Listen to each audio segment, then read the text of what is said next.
Yine kalem aldım bugün elime.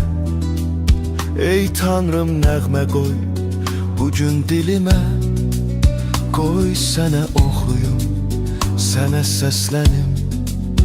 Koy həyat eşqiyle mən həvəslənim. Rəbbim sən ucasan, dağ vüqarlısan. Sadiq sən sözünə, düz ilqarlısan. Kelamın can verir, ölüp gedənə. Salamın şan verir, hər bir bəndənə. Məhəbbət nəğməsi, aşıqın səsi. Ulu bir hikaye, səma nəğməsi. Səni düşünəndə ağlıma gələr.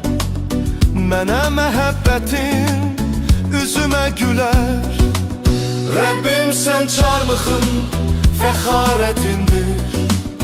Mənim bu dünyada şan şöhrətimdir. Çarmıqda qandama cəzamı çəkdin. Mənim həyatımı xilas elədin.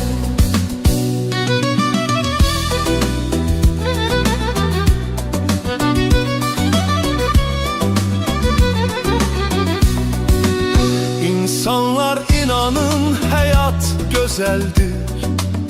Dünyada her şeyden Tanrı ezeldir. Benim günahlarım yuyulup daha. İnanın, inanın sizde Allah'a.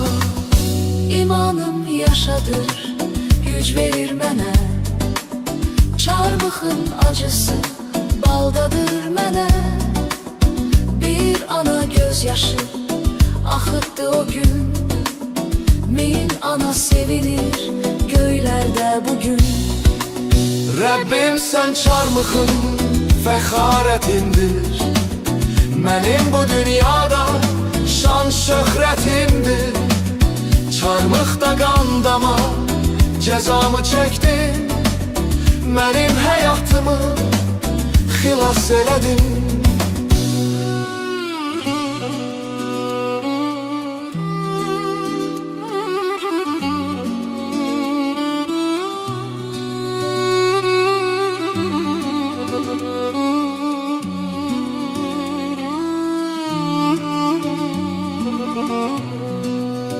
Yine kalem aldım bugün elime.